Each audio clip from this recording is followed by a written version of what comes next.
Or is it still round one? Yeah, this is still round one. Sorry, guys. Dradis versus DyNastyImp. So let's see. Spawning at the top, we have Dradis, our red Terran, and his opponent playing Terran as well. In the blue is DyNastyImp. Now, we've seen DyNastyImp play a few times. I'd say he's been in 3 or 4 of our tournaments before. Done pretty well. Let's see if he can make it to a finals this time, though. I don't remember seeing his opponent play with us before, so this might be one of his first here. And for those of y'all who don't hang out at IvD Gaming all that much, Dine is actually our rain man of players. He knows who all of them are. Not sure why, but if you've ever played, he remembers you. He remembers your race. He remembers your league. He remembers your play style. He knows everything about you. He's got surveillance on you as we speak. So You I'm remember not that real time you sure. went to Burger King and you scratched your butt? I got that on video. Alright. He's waiting. Really, I just remember all this stuff because after cutting about 400 VODs of players, you start to remember things. Just start And to. And if any of y'all haven't been here before, we do get all these casted replays cut. Don takes care of that. They do go onto our YouTube at the IVD TV. If you go over there on YouTube, you can type in. Can't remember what the channel is. Just type in your game name. IvD. Yeah, well, it's not hard, but they'll remember the game name. Once you find it, subscribe. He puts a lot of time into cutting these. So don't just go watch your games. Don't just be a taker, be a giver. Yeah. That's how a good relationship works. You gotta give and you gotta take. Yup. Yup. Why do we have fake bullets? All we have are lingonberries, sir. Are they ballistically similar to grapes? It's real interesting here, and I do this myself a lot still, and I shouldn't, but it's so interesting that when you wall against a Terran, and a lot of times it's just because you're so used to walling. Like you're so used to needing to wall because you either wall against a Protoss because you don't want to get something in your base without knowing about it. You wall against a Zerg because that's just what you do. Sorry, guys. Go ahead, Dan. Oh, that's fine. I can kind of understand it. A lot of people, and this is when I was first learning StarCraft 2 as well, I timed my depot based on how long it took my 9th SCV to get to the front of my ramp. It wasn't until a little bit later on where I started to realize exact timings and where I could build it right there next to my command center, get a few extra minerals out of it. So, really against all races, it just depends on how I feel and what the map is, if I'll wall in. Usually ones that have a curve around before your ramp so you can see units running up, I don't wall in as much because then you have more time to prepare. And I especially don't like it against Protoss, even though we all hate probes in our base. But against Protoss, if you end up facing some kind of like 2-base immortal push, those depots are just gone. The mortals will evaporate them.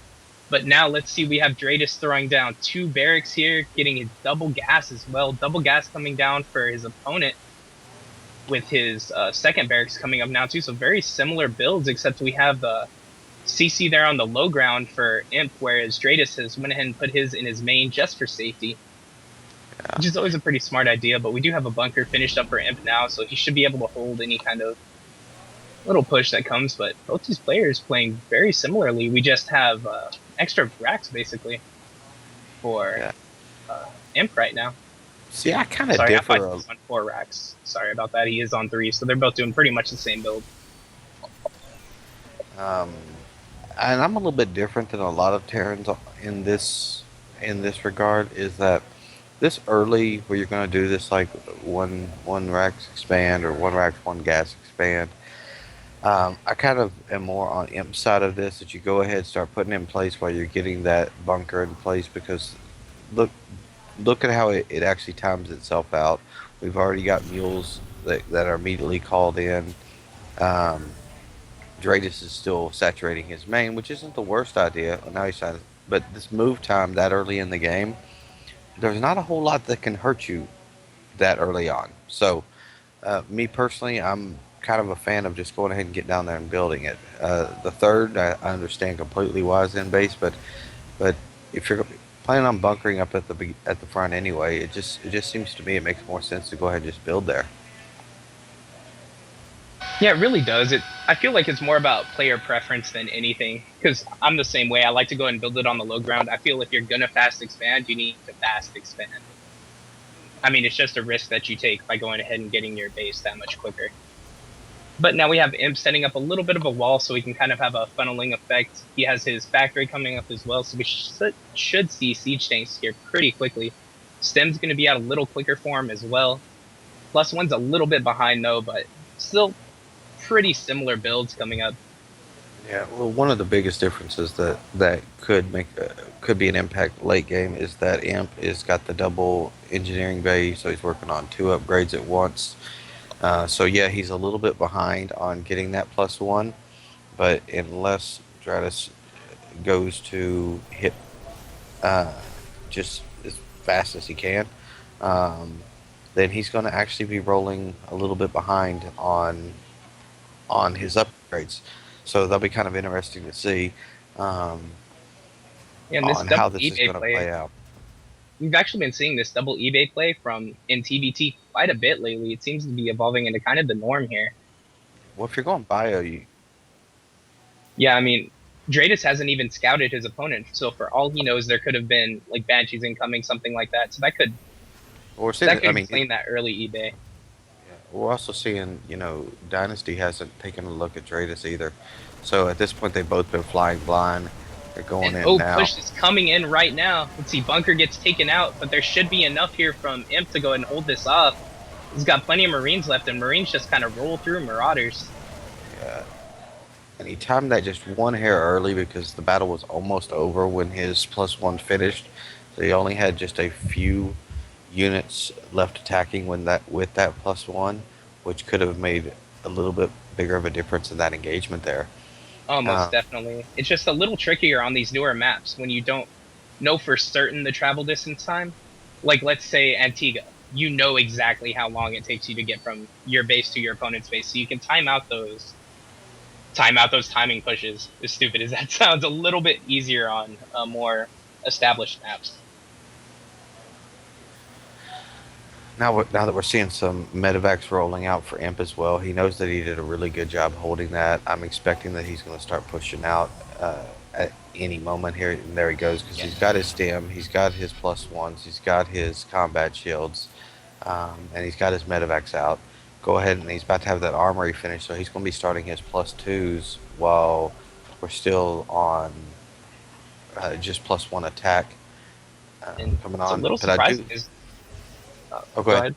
Oh I well, was going to neither say. player is actually going for siege tanks right now, which is a little strange. We have Hellions coming out there for Dradis, but still don't even have a tech lab down here for Imp. It's just usually in TBT you see those siege tanks pretty Look at quickly. all these Oh, workers coming in. Oh, and caught out of position by Imp, who comes in the from the Hellions sides. get a nice little side right there, but now they're lined up. Oh, Or nice picked up though. There's nothing left to hit air, comes the so he's next. gonna force that pushback. Took out a lot of SCVs too from Yeah, Dradis. 11 of them. He got 11 workers killed, taken out on that, and just on a positioning piece. But we And do here the see drop Dradis comes. pulling that army back. Okay, does go Oh, ahead and good. cut that off. And you do see just how quickly, even without upgrades here, how quickly Hellions eat through Marines. Um, Almost definitely, especially when they line up like that, and you can just do that. I guess you would call it AOE damage or cone damage. That's the right word. Cone damage. Putting my MMO skills to use here, guys. Oh, and now the turrets go down, but the drop is coming. Hellions are coming back in though. yeah, And see, this is really just delaying Dradis from the push that he wanted to do. And now Imp's up by 20 supply after that push, sitting in a really nice spot. Dradis actually working on his third command center now, though. We don't have one building yet here for Imp. And and I'm not. one for that 2-2, so he's going to be way ahead in upgrades here pretty quickly. Yeah, especially because he's just now getting stem and concussion as well. So that's putting him even further behind it. But I'm not 100% agreeing with him taking his third right now, just because he's at 43 total workers after that setback of 11. So that's a little bit. I mean, I understand why you want to get that third, but when you don't have your natural saturated yet, it's a little disconcerting here. And we're going to see if Imp is going to make a push here. If he can make this push before Stem comes out, he's got the Stem and the upgrade advantage. going on. Well, no upgrade advantage now. As Still we has do that see Dradis one is armor. finishes Oh, up. Yeah, so it's just going to be interesting to see what's happening. And like you said, it's still very interesting. 14 minutes in and not a siege tank in sight. Here goes the uphill push. a nice concave here for Dradis, though. Yeah, it really is. These Hellions are just so strong. Marauder's pushing back again. He's forced to lift. Uh, and of course, Dradis don't know which one to target fire because you don't know which one's loaded. Right, and that was a little lucky for Imp. The one that got almost close to dying actually wasn't loaded, so. Because you Uh, always hate it whenever you have a bunch of empty medevacs and one filled, and then they just happen to target the right one. there seems And to also actually, part of there, Dradis' army was loaded up right there, so not quite as much oomph, but he should have enough here yeah, to there's go so ahead and many clear this Marauders out. involved.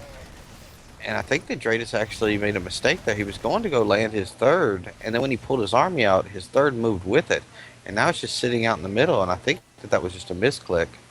Yeah, because it was close to a landing spot. While we see him getting his third as well. Yeah, going to be I'm a little farther behind, though, and now we have Dradis ahead in supply, that third already built, about to be established. He still needs to crank out a few more SCVs, though. It's the only thing. Imp right now sitting 11 SCVs ahead, plus sitting at 12 medevacs, a lot of Marines coming out, more racks coming up. And and we are still, strangest thing in the world, no siege tanks from either Terran. Sticking to we, that bio play right now. we are starting to see the weapon upgrade for the Hellions going into place. 2-2's completely finished up for Imp. We've got 2-1 going on for Dradis. Um, and 3-3's About to come out again. starting. And at this point, it's time to start putting some shielding onto these medevacs to have them hold just as long as they can.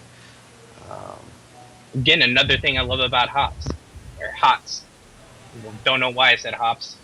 That was strange, yeah, but you it's combine a beer. vehicle and ship plating, which I think is so smart. Yeah, I just well, never really saw a point in them separating those two upgrades. yeah, it is kind of in a little bit of um, a Terran setback that you've always had to deal with, and I think it was a balance thing earlier, and now it's not so much a need for balance. Um, so we are still seeing though. I mean, Dradis is just now finally catching up on workers as Imp has just pretty Oh, much killed all worker Imp has production. lifted his command center. In all of his command centers, actually, he's accidentally hit L while he had Oh, those. So he went ahead and lifted those. The only one stationed was the one at the third. That's why all the workers were going over there. oh, that is always painful. I've done that. I've worked with IvD's Warvio. He's got to see one of my replays where I accidentally do that. He got a nice little laugh out of that. And due to this Onaga here, I don't think there's going to be vision to that. Yeah. Yeah, not. So, By the way, guys, big shout out to our observer right now, IvD Warbio, showing us his awesome camera production skills. oh, and here comes this Hellion run by at the third. It's the last thing you need right after And the having your rocks aren't command even broken system. down right now, so he has to run all the way around to try and stop this. Hellions might actually make it out. No, not quite. But overstimming stims every unit. What you want to do, guys, is grab a little chunk of them and stem those forward, because it just drains so much medevac energy otherwise. I can understand that. I do that too. You have everything on a hotkey and you react instinctively. It just happens. Uh, Now, since he didn't push forward, now of course now everything's healed up, and he does still have medevac energy, so he should be okay. We do have a siege tank out in Dradis's army. Siege itself isn't finished now. Oh, and he's stemming into this, trying to catch it on the run. Ends up being a wasted stem. Yeah, he was really wanting to try and catch that good concave here at the top of the ramp and hope that Dradis went ahead and committed. Because that He would have does given him have. a huge advantage in the engagement. He's sitting at the 200 with the plus threes. Siege is still not finished. This is his point. There's no reason to hold anymore. Um, I'm a little surprised that he's actually still sitting at this Naga. And here we go. He's going to go ahead and start pushing. Uh, careful and kind of baiting the army up the hill a little bit, letting the other army fight, giving him Oh, and the siege upper mode is ground a done bit. now for Dradis. Siege is up, but the Marines are Oh, on this is top of too those tanks, close. pick them off immediately. And now Dradis Imp. just losing so much army right now. Oh, absolutely. It is completely cleaned up. There's nothing left of that army as he goes straight after this third. We've got some long distance mining going for the fourth. Oh, now that the fourth is finished, it's not anymore. He goes just kind of rocketing his way right through this. And I don't see a way at this point. I mean, army supply 28 to 104 in M's favor. I don't see any way of him pulling back from this. He's trying to get the siege tank in place. He got the Vikings to try to help, but that one siege tank just isn't going to be enough. He's having to stem his arm. Dradis having to stem his army without medevacs to protect it. Going ahead and clean that up, and he has to tap out of that. Gives the GG. DyNastyImp moves forward. A great play there by Imp.